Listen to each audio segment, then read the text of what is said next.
कहानी की शुरुआत में हम जॉश नाम के एक आदमी को अपने कुछ दोस्तों के साथ एक अरबपति आदमी के पेंट हाउस से 20 मिलियन डॉलर्स की चोरी करने का प्लान बनाते हुए देखते हैं। लेकिन अजीब बात ये थी कि उन लोगों में से किसी ने आज तक पेन तक नहीं चुराया था। तो बात यहाँ तक कैसे पहुंची? दरअसल कुछ समय पहले तक जॉश द टावर नाम की एक ऊंची बिल्डिंग में काम करता था और ये अरबपति आदमी आर्थर, जो कि एक इन्वेस्टमेंट बैंकर था, इसी बिल्डिंग के टॉप फ्लोर यानी पेंट हाउस में रहता है। जॉश को उस पर काफी भरोसा था, इतना कि उसने अपने सभी एम्प्लॉइज का पेंशन फंड आर्थर को इन्वेस्ट करने को दे रखा था, ताकि इस बिल्डिंग में काम करने वाले लोगों को रिटायरमेंट के समय बहुत अच्छी रकम मिले। रोज की तरह जब जॉश सुबह अपने काम पर पहुंचा तो बिल्डिंग के जनरल मैनेजर मिस्टर साइमन ने उससे कहा कि वो चार्ली से मिलना चाहता है और अगले 30 मिनट में उसे यहाँ होना चाहिए। उसी समय चार्ली ऑफिस में पहुंचा, पर वो समय से 20 मिनट लेट था। तो जॉश ने उसे डांटते हुए कहा कि हो सकता है कि आज मिस्टर साइमन उसे नौकरी से निकाल दें।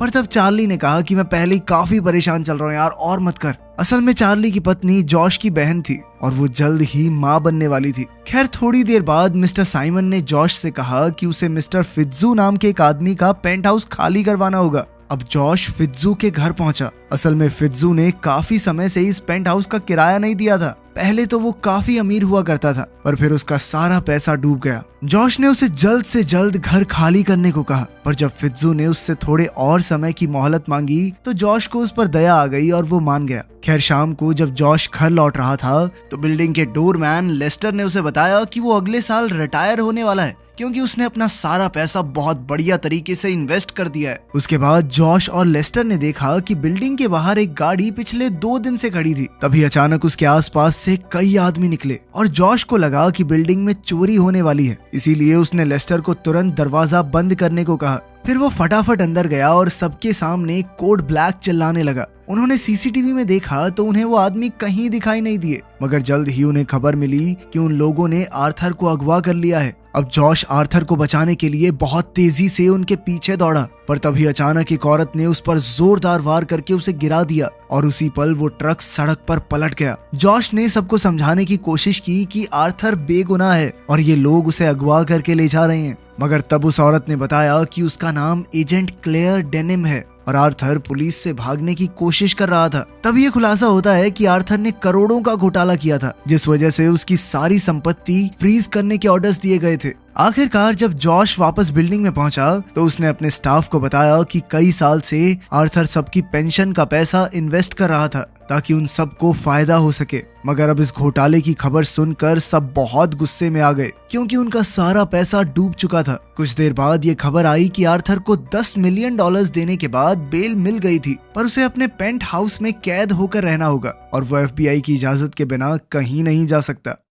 फिर एजेंट क्लेयर ने ऐलान किया कि ये पेंट हाउस अब किसी हाई सिक्योरिटी जेल से कम नहीं है। फिर उसने वहां मौजूद एक खास गाड़ी के बारे में आर्थर से पूछा तो उसने कहा कि ये 1963 की फरारी 250 GT है, जो उससे पहले स्टीव मैक्वीन के पास थी। आर्थर ने कहा कि उसने गाड़ी 1 मिलियन डॉलर्स में खरीदी थी और आज इसकी कीमत 10 मिलियन डॉलर से भी ज्यादा है। खैर, जाने से पहले आर्थर ने जॉश से खाना यहीं भिजवाने को कहा, क्योंकि अब वो इस घर में कैद हो चुका था। खैर, बाद में जॉश ने क्लेयर से पूछा कि क्या आर्थर सच में बेगुनाह है और उन सबको उनका पैसा वापस कैसे मिलेगा। तो क्लेयर ने कहा कि अच्छा यही होगा कि तुम सबको कह दो कि आर्थर सच में गुनहगार है। बाद में जब जॉश घर लौट रहा था तो उसने देखा कि कुछ पुलिस वाले उसके बचपन के दोस्त स्लाइड को पकड़कर ले जा रहे थे, लेकिन स्लाइड बहुत टाइम से उल्टे पुल्टे काम कर रहा था, तो जॉश ने ज्यादा ध्यान नहीं दिया। फिर बाद में हम देखते हैं कि लेस्टर खड़ा होकर ट्रेन की पटरियों की ओर बढ़ रहा था। इसके कुछ घंटों बाद जॉश को एक फोन आया और वो सीधा हॉस्पिटल पहुंचा। वहां चार्ली ने बताया कि लेस्टर ट्रेन के आगे आने ही वाला था, लेकिन फिर ऐन वक्त पर एक पुलिस वाले ने उसे पीछे खींचकर उसकी जान बचाई।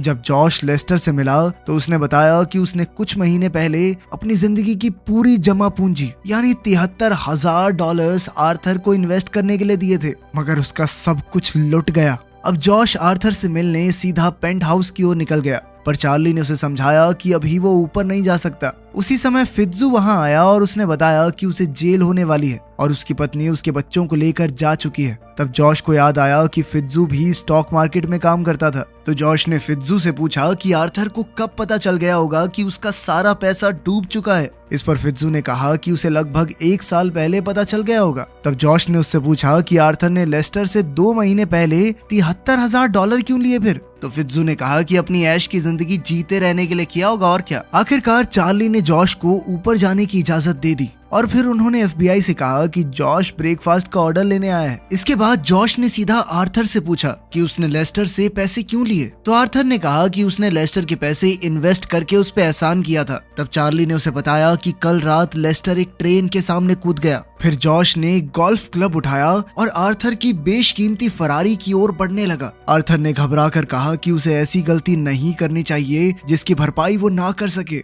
पर जॉश ने उससे पूछा कि तुम्हें कोई फर्क भी पड़ता है। आर्थर ने कहा बिल्कुल पड़ता है और इस वक्त मुझे बिल्कुल अच्छा नहीं लग रहा, घंटा बुरा लग रहा है। तूने ये भी नहीं पूछा कि लेस्टर जिंदा है या मर गया। ये कहते ही जॉश ने गोल्फ क्लब से फरारी का शीशा चकनाचूर कर दिया। बाद में मिस्टर साइमन ने उन्हें अपने ऑफिस में बुलाया और कहा कि उसे फर्क नहीं पड़ता कि आर्थर ने कितना पैसा चुराया है, लेकिन जो जॉश और उसके साथियों ने किया वो हरगिज ठीक नहीं था। इसलिए साइमन ने उन सबको नौकरी से निकाल दिया। जाने से पहले जॉश ने मिस लवैंका को उसके लॉ एग्जाम के लिए ऑल द बेस्ट कहा और फिर बाकी स्टाफ को अलविदा कहकर वहां से चला गया। फिर उस रात जॉश क्लेयर से एक क्लब में मिला। उसने क्लेयर से कहा कि वो अपने स्टाफ को उनकी मेहनत का पैसा वापस दिलाना चाहता है। अब जैसे ही जॉश जाने लगा तो क्लेयर ने उससे पूछा कि क्या वो शराब पीने चलेगा। इसके थोड़ी देर बाद हम देखते हैं कि वो दोनों नशे में धुत हो चुके थे। तब क्लेयर ने कहा कि उसे ये कहना तो नहीं चाहिए, पर आर्थर ने अपनी संपत्ति में से $20 मिलियन कहीं छुपा रखे हैं, मगर FBI अब तक उन्हें ढूंढ नहीं सकी। ये सुनते ही जॉश के होश उड़ गए और फिर क्लेयर के जाने के बाद उसका दिमाग तेजी से दौड़ने लगा। फिर अगले दिन वो टावर में अपने पुराने ऑफिस से अपनी एक नोटबुक लेने गया। फिर उसने कुछ तिजोरियां देखी और अंत में एनरिके, चार्ली और फित्जू को इकट्ठा करके अपने घर ले आया। असल में जॉश के दिमाग में एक खुराफाती प्लान था। जॉश ने उन्हें बताया कि आर्थर ने कुछ समय पहले अपने पेंट हाउस में कुछ मरम्मत का काम करवाया था और जॉश को यकीन था कि हो ना हो उसने $20 मिलियन वहीं छुपाए थे। FBI भी इस तिजोरी को नहीं ढूंढ पाई क्योंकि शायद ये तिजोरी घर की किसी दीवार में छुपी हुई है। अब जॉश का प्लान था कि वो पेंट हाउस से इस तिजोरी को चोरी करेंगे और इसके लिए उसे चार्ली, एनरिके और फित्जू की मदद चाहिए थी। एनरिके और फित्जू तो तुरंत राजी हो गए, पर चार्ली उठकर जाने लगा। उसने कहा उनमें से किसी को भी चोरी करनी नहीं आती, वो सब इतने शरीफ थे, उन्होंने जिंदगी में कभी मक्खी तक नहीं मारी, तो $20 मिलियन की चोरी कैसे करेंगे। तब जॉश ने कहा कि वो एक ऐसे आदमी को जानता है जो इस मिशन को अंजाम देने में उनकी मदद कर सकता है। इसके बाद हम देखते हैं कि स्लाइड जेल में बंद था जब एक पुलिस वाले ने उसे आकर बताया कि किसी ने उसकी बेल करवा दी है। जब स्लाइड पुलिस स्टेशन से बाहर निकला तो जॉश उसके सामने खड़ा था और उसने कहा कि उसे स्लाइड की मदद चाहिए। जॉश ने उसे अपनी गाड़ी में बैठाया और इधर उधर की बातें करने लगा, पर स्लाइड को बहुत गुस्सा आ गया और उसने गाड़ी की स्पीड बहुत तेज करके पूछा कि आखिर तुझे चाहिए क्या। तब जॉश ने गाड़ी रोककर उसे आर्थर के $20 मिलियन चुराने के मिशन के बारे में बताया। जल्द ही वो स्लाइड को अपनी टीम से मिलाने पहुंचा। जॉश ने सबको बताया कि स्लाइड कई बार जेल की हवा खा चुका है, इसीलिए वो हमारी मदद जरूर कर सकता है। मगर जब स्लाइड को पता चला कि उनमें से कभी किसी ने चोरी नहीं की तो उसने उनका साथ देने से इनकार कर दिया। उसने कहा कि चोरी के दौरान चीजें कॉम्प्लिकेट हो सकती हैं, जिनसे निकलना नौसिखियों के बस की बात नहीं है। जॉश ने कहा कि स्लाइड से सीखने के लिए ही उन्होंने उसे अपनी टीम में शामिल किया है, पर जॉश कहने लगा तो सर सिखाओ ना, हमें एक्सपर्ट बना दो अपनी तरह। तब स्लाइड ने उन सबको मॉल से एक एक चीज चुरा कर लाने को कहा। अगर उन सब ने ये टास्क पूरा किया तो उनके मिशन में वो उनका साथ देगा। थोड़ा डरते डराते तीनों ने ये टास्क पूरा किया और वो सब जॉश के घर पर इकट्ठा हुए, जहाँ उन्होंने आगे का प्लान बनाया। फिर जॉश ने बताया कि वो टावर के कैमरास और सिक्योरिटी गार्ड से बचते हुए कैसे अंदर जाएंगे, और वो पेंट हाउस में घुसने की प्लानिंग कर ही रहे थे कि अचानक एजेंट क्लेयर ने जॉश के घर का दरवाजा खटखटाया और सब फटाफट इधर उधर छिप गए। बाद में क्लेयर ने जॉश को बताया कि अगले हफ्ते आर्थर को बेगुनाह करार दे के बरी कर दिया जाएगा। साथ ही आर्थर ने फरारी का शीशा तोड़ने के लिए जॉश पर केस करने का फैसला कर लिया था, लेकिन अगर जॉश उससे माफी मांग ले तो वो ऐसा नहीं करेगा। आखिरकार जॉश आर्थर से माफी मांगने पहुंच गया ताकि वो पेंट हाउस को ध्यान से देख सके। बाद में जब क्लेयर जॉश को घर छोड़ रही थी तो उसने जॉश को वो फुटेज दी जिसमें वो आर्थर की फरारी तोड़ रहा था। क्लेयर ने कहा, वैसे सच बताऊं तो ये देखकर मुझे काफी तसल्ली मिली। जाने से पहले आर्थर ने क्लेयर से पूछा कि क्या वो सैटरडे नाइट को उसके साथ बाहर चलेगी, जिसके लिए क्लेयर खुशी खुशी राजी हो गई। बाद में जब वो अपने घर में घुसा तो उसके साथी उससे काफी नाराज थे क्योंकि वो एक FBI एजेंट को डेट करने वाला था। मगर फिर वो असली मिशन की बात करने लगे तो स्लाइड ने कहा कि उन्हें तिजोरी खोलने में बहुत दिक्कत आएगी क्योंकि उसने आज तक ऐसी हाई फाई तिजोरी में चोरी नहीं की। स्लाइड ने कहा कि उन्हें कोई ऐसा आदमी ढूंढना होगा जो बड़ी बड़ी तिजोरियां खोलना जानता हो। उसी समय जॉश के दिमाग की बत्ती जली और वो टावर में काम करने वाली ओडेसा से मिलने गया। जॉश ने उसे वही तिजोरी दिखाकर पूछा कि क्या वो इसे खोलना जानती है। इस पर ओडेसा ने कहा कि इसमें कई सारे स्पिंडल लगे हुए हैं, जिन्हें खोलने में उसे लगभग 15 मिनट का समय लगेगा। बाद में हम देखते हैं कि स्लाइड उससे तिजोरी खोलना सीखना चाहता था।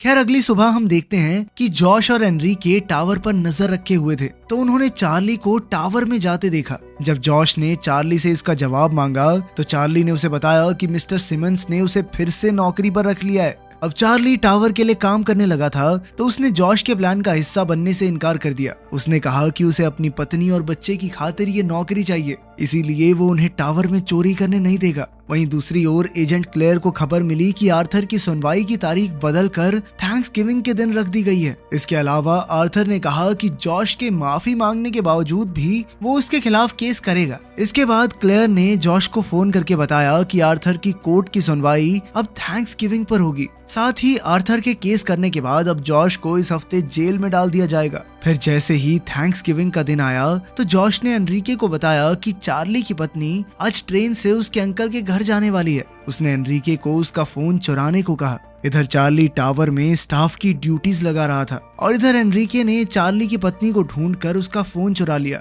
वहीं दूसरी ओर हम देखते हैं कि आर्थर को उसके पेंट हाउस से निकालकर कोर्ट ले जाया जा रहा था। कुछ ही देर में एनरिके फोन के साथ वापस आया और तभी अचानक जॉश ने देखा कि स्लाइड सूट बूट पहनकर टावर की ओर जा रहा था। फित्जू ने कहा कि ये तो प्लान का हिस्सा था ही नहीं, तो जॉश ने कहा कि स्लाइड उन्हें धोखा देकर अकेले सारा पैसा चुराना चाहता है। उधर टावर में चार्ली को अचानक उसकी पत्नी का मैसेज आया कि उसका बच्चा कुछ ही पलों में पैदा होने वाला है, तो वो उसी पल हड़बड़ी में वहाँ से भाग निकला। उसके जाते ही जॉश और उसके साथी काम पर लग गए। कुछ ही पलों में वो चुपके से टावर के अंदर घुस चुके थे। तभी हम देखते हैं कि स्लाइड सूट बूट पहनकर मिस्टर सिमंस के ऑफिस में बैठा था। उसने झूठ कहा कि वो बैंक की तरफ से फिट्जू के अपार्टमेंट की मरम्मत का काम देखने आया है। इसी दौरान ओडेसा एक बर्थडे केक ले आई और सारा स्टाफ किसी का जन्मदिन मनाने में लग गया। तब जॉश और उसके साथियों ने सिमंस को स्लाइड के साथ लिफ्ट में जाते देखा तो वो तीनों सीढ़ियों से ऊपर दौड़े। जैसे ही स्लाइड फिट्जू के अपार्टमेंट में पहुंचा तो अचानक उसने मिस्टर सिमंस को एक अलमारी में बंद कर दिया।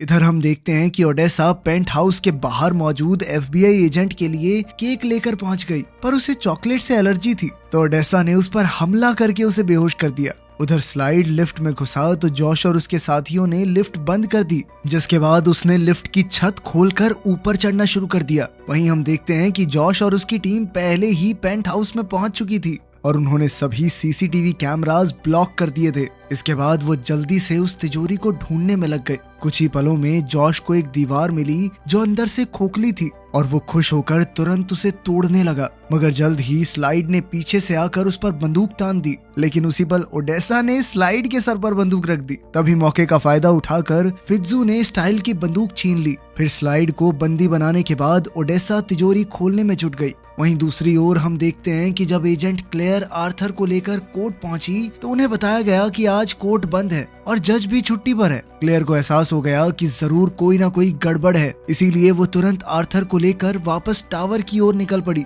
इधर टावर में चार्ली भी वापस आ गया था, क्योंकि पहले उसे गलत खबर देके गुमराह किया गया था। उसकी पत्नी हॉस्पिटल में थी ही नहीं। चार्ली ने तुरंत सिक्योरिटी रूम में जाकर पूछा कि कहीं जॉश तो अंदर नहीं आया, पर वहाँ किसी ने भी जॉश को नहीं देखा था। उधर पेंट हाउस में आखिरकार ओडेसा तिजोरी खोलने में कामयाब रही, लेकिन उसके खुलते ही उनके पैरों तले जमीन खिसक गई। असल में वो तिजोरी एकदम खाली थी और ये खाली तिजोरी देखते ही स्लाइड ने कहा कि मैं तो जा रहा हूँ यहाँ से। अचानक उसने फित्जू से अपनी बंदूक वापस छीनने की कोशिश की, मगर इस हाथापाई में गोली चल गई जो सीधा फरारी को जा लगी। तभी जॉश की नजर गाड़ी पर पड़ी और उसने गाड़ी का पेंट कुरेद कर देखा तो उसके होश उड़ गए। असल में ये पूरी गाड़ी ही सोने की थी। तब फित्जू ने इसकी कीमत का हिसाब लगाया और कहा कि ये लगभग $45 मिलियन की होगी। अब उन सब ने मिलकर इस गाड़ी को चुराने का फैसला किया, पर वो इसे सीधा बिल्डिंग से बाहर तो ले जा नहीं सकते थे। तभी जॉश को एक आइडिया आया। असल में टावर के शीशे साफ करने के लिए बहुत बड़ी क्रेन का इस्तेमाल होता था, तो अब जॉश ने एनरिके को ये क्रेन नीचे लाने को कहा। फिर उन्होंने पेंट हाउस का का बड़ा सा शीशा हटाया और वो क्रेन के जरिए फरारी बाहर निकालने की तैयारी करने लगे। उधर गाड़ी में लौटते हुए क्लेयर ने आर्थर से कहा कि उसे लगता है उसके घर पर चोरी हो रही है, क्योंकि किसी ने जानबूझकर गलत तारीख बताकर उसे आज के दिन पेंट हाउस से बाहर निकाला। वहीं पेंट हाउस में उन्होंने गाड़ी को लिफ्ट से जोड़कर खिड़की से बाहर धकेल दिया। फिर एनरिके गाड़ी को फित्जू के घर की मंजिल तक पहुंचाने के लिए धीरे धीरे नीचे ले जाने लगा, मगर तभी अचानक पेंट हाउस के बाहर मौजूद FBI एजेंट को होश आ गया। इधर जॉश ने फित्जू को जल्द से जल्द गाड़ी को अपने घर में खींचने को कहा, मगर वो बुरी तरह घबरा गया। उधर FBI एजेंट पेंट हाउस का दरवाजा खटखटाने लगा तो जॉश और स्लाइड जल्दबाजी में क्रेन की रस्सी पर चढ़ गए और धीरे धीरे नीचे आने लगे। जैसे ही फित्जू ने गाड़ी को पकड़कर अंदर खींचने की कोशिश की तो अचानक वो खुद ही फिसलकर गाड़ी के साथ हवा में लटक गया। आखिरकार जॉश और स्लाइड नीचे उतरकर उसके अपार्टमेंट में घुसे। तभी अचानक फित्जू का हाथ छूट गया और वो नीचे गिरकर मरने ही वाला था कि ऐन वक्त पर जॉश ने उसका हाथ पकड़कर उसकी जान बचा ली। इसके बाद हम देखते हैं कि एजेंट्स की गाड़ी एक जगह ट्रैफिक में फंस गई थी, तो एक पुलिस वाले ने उनसे कहा कि उन्हें पार्क के ऊपर से घूमकर जाना होगा। उधर जॉश और स्लाइड ने गाड़ी को हुक करके अंदर खींच लिया। तभी हम देखते हैं कि चार्ली वहां आ गया, जो जॉश पर बहुत गुस्सा था, क्योंकि जॉश सिर्फ वो गाड़ी चुराने के चक्कर में अपनी जिंदगी दांव पर लगा रहा था। पर जब जॉश ने खुलासा किया कि वो पूरी गाड़ी सोने से बनी हुई है और उसकी कीमत $45 मिलियन है, तो चार्ली भी उनके प्लान में शामिल होने को राजी हो गया। अब उन्होंने सोचा कि वो इस गाड़ी को लिफ्ट से कैसे ले जाएं। तब एनरिके ने लिफ्ट को उनके ठीक नीचे वाले फ्लोर पर रोक दिया। अब जॉश गाड़ी की चाबियां ढूंढ रहा था कि अचानक उसके हाथ एक नोटबुक लग गई, जिसमें आर्थर के सारे काले कारनामों का कच्चा चिट्ठा था। जॉश ने इसे अपने साथ रख लिया और फिर उन सब ने मिलकर गाड़ी को लिफ्ट के ऊपर रख दिया। इसी दौरान क्लेयर अपने साथियों और आर्थर को लेकर जल्द से जल्द टावर में घुस गई। उधर जॉश और उसके साथी अभी लिफ्ट की छत पर खड़े ही थे कि एनरिके ने कहा कि सिक्योरिटी कंट्रोल उसके हाथ से चला गया है और अचानक लिफ्ट तेजी से नीचे जाने लगी। जल्द ही लिफ्ट रुकी और एजेंट्स आर्थर के साथ लिफ्ट में आ गए। अब लिफ्ट तेजी से ऊपर जा रही थी और जॉश ये सोचकर डर गया कि कहीं पेंट हाउस तक पहुंचने में गाड़ी छत से टकराकर टूट न जाए, मगर वो बाल बाल बच गए। तब जॉश ने स्लाइड से पूछा कि उसने अपना ट्रक कहाँ पार्क किया है। फिर जॉश ने लेस्टर को फोन करके कहा कि प्लान में थोड़ा बदलाव हुआ है और अब उन्हें किसी भी हाल में ये गाड़ी टावर से बाहर ले जानी है। वहीं दूसरी ओर जब आर्थर और एजेंट्स पेंट हाउस में पहुंचे तो वो फरारी गायब देखकर हैरान थे। पर तब क्लेयर ने कहा कि आर्थर ने इस दीवार में मौजूद तिजोरी की जानकारी FBI से छुपाई थी, यानी अब उसकी बेल खत्म हुई और उसे पुलिस के साथ पुलिस स्टेशन चलना होगा। फिर जल्द ही क्लेयर ने सिक्योरिटी रूम में जाकर देखा कि एक ट्रक तेजी से टावर से बाहर जा रहा था, तो वो समझ गई कि फरारी इसी ट्रक में है। इधर लेस्टर भीड़ को चीरते हुए ट्रक भगा रहा था, तो जल्द ही एजेंट्स भी उसके पीछे पड़ गए। मगर जैसे ही वो एक गली में मुड़ा तो अचानक पुलिस ने उसे चारों ओर से घेर लिया।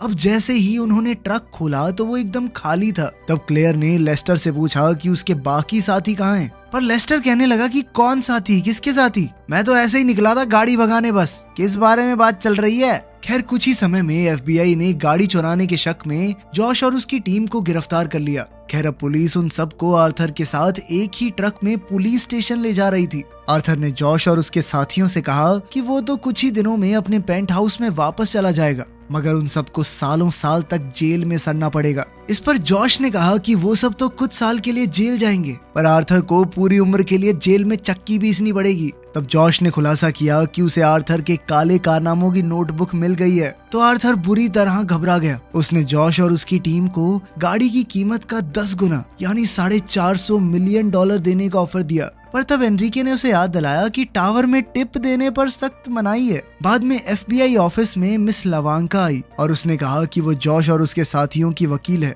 असल में उसने 3 दिन पहले ही लॉ एग्जाम पास किया था। फिर लवांको ने वो नोटबुक FBI के हवाले करके जॉश और उसके साथियों को उसी समय रिहा करने को कहा। इस नोटबुक को पाकर पुलिस वालों ने उन सबको रिहा करने का वादा किया, पर जॉश को 2 साल की जेल काटनी होगी, जिसके लिए वो राजी हो गया। अंत में हम देखते हैं कि स्लाइड, एनरिके, फित्जू और ओडेसा टावर की छत पर जा पहुंचे थे। अचानक उन्होंने स्विमिंग पूल का कपड़ा हटाया और तब ये खुलासा होता है कि उन्होंने गाड़ी स्विमिंग पूल में छुपाई थी। चार्ली इस वक्त अपनी पत्नी के साथ था और उनके घर एक प्यारी सी बच्ची का जन्म हुआ। वहीं दूसरी ओर आर्थर को उम्र कैद की सजा हुई और जॉश को सिर्फ 2 साल की। आखिरकार कुछ दिनों बाद टावर के स्टाफ के लोगों के घरों के बाहर एक एक डब्बा पहुंचा और उसे खोलते ही वो खुशी से झूम उठे। असल में उसमें सोने की फरारी का एक एक पार्ट था। उधर 2 साल की जेल काटते हुए भी जॉश के चेहरे पर एक मुस्कान थी।